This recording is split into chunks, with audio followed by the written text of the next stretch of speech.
e4, e5, knight comes out to f3, Vishy puts his knight out on c6, and we have the Italian on the board.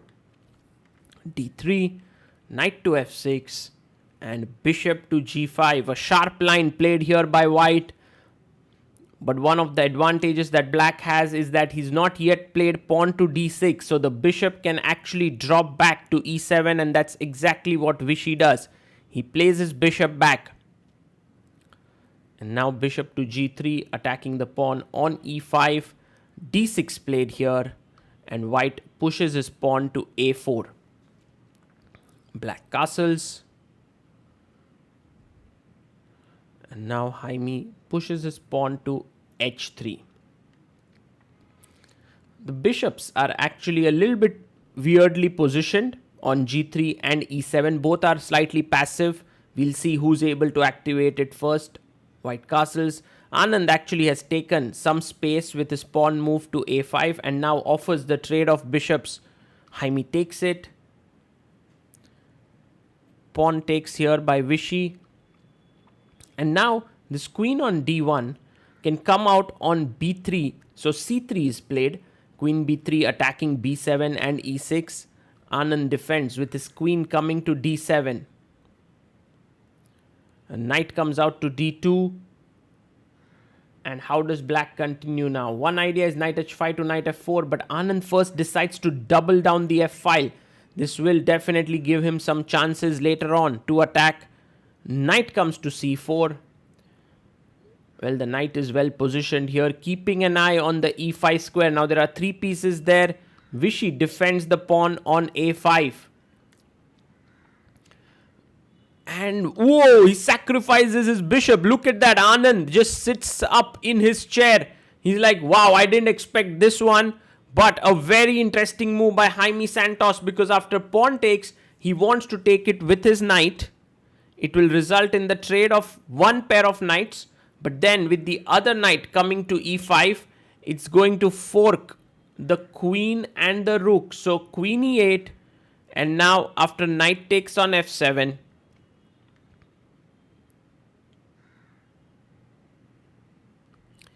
queen takes f7. We have a position where white has a rook and 2 pawns here, and black has 2 minor pieces. Ideally, this should be slightly better for white, but because all the pawns exist on the board, there's no open file for the rook. How does Vishy continue here? h5. I absolutely love this move because he wants to play h4 and then maybe use his knight to come to f4, and if white plays f4, then the knight can settle on g3. So that's the reason why Jaime goes g3, and Vishy can push the pawn now, but he plays c5. Now what the minor pieces need in such positions are safe squares. You can call them outposts, while what white needs are open files. So this is actually what the battle is all about. And that's why I feel like h4 would be a very interesting move, because it will create some weak squares in the camp. But Vishy goes queen g6, a useful move. Also at some point maybe he can try to play c4, although as we mentioned, opening up the position is not in Vishy's favor. Now e5 played. Where can the knight go? Maybe knight to d5 in the center of the board could be an idea when you are threatening knight f4 with a fork. Yes, he plays his knight to d5.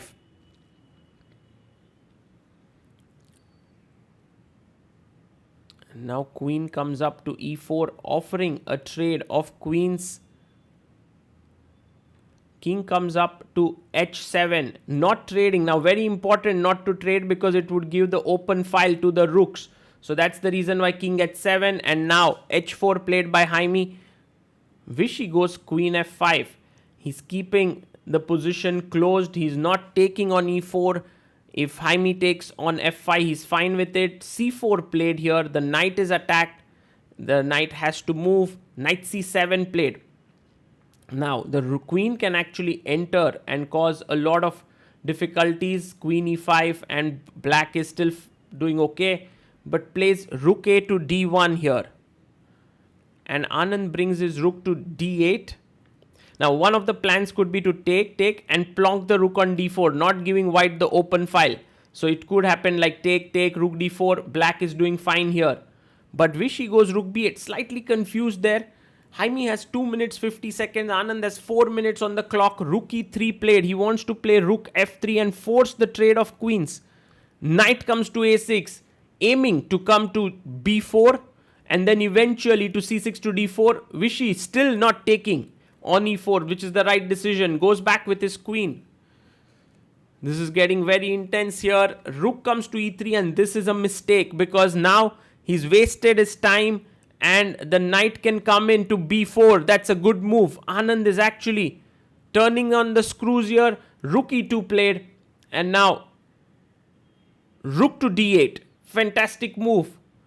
This is taken, but now how do you stop the knight from coming to d4? As you can see, the minor pieces have found their outposts there. King f5, the king moves in. Vishy with 5 minutes on the clock and now knight comes back to c6, threatening a massive fork on d4. Wow. Anand has masterfully converted this position in his favor from a completely equal one. Check. King goes back. Is he going to come in further with his king? It's a little risky, but he is going for it. He's thinking about it, takes his time. That's what experience does to you. It makes you careful when you're winning in such situations. King g4. Rook comes back to e3. And now rook to f8.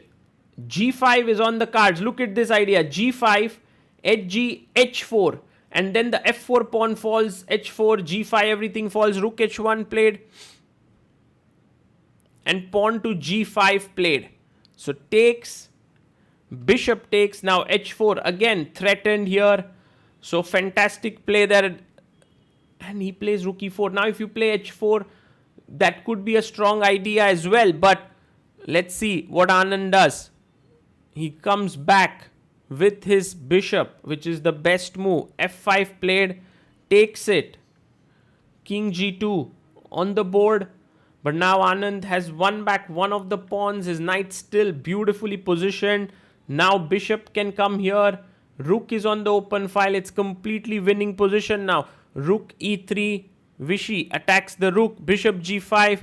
Keeping complete control on his nerves. It's such a joy to witness Vishy in action here. Especially making all these accurate moves. Even at this stage in his career, where he's not playing many games. Knight to c2 played, trying to come in to e3. King h3. And he plays his knight to e3. Well, now it's do or die for Jaime. He pushes his pawn in the center of the board. But Vishy comes knight g4, threatening a fork here. Rook, king g2. If you play knight f2, maybe there are some ideas with the pin. So he goes in with the rook and a check here. King comes back to g1. And he takes here the pawn. d5 played. And Vishy gives a check. Very nice. King g2, rook takes rook, king takes rook, knight f2 check.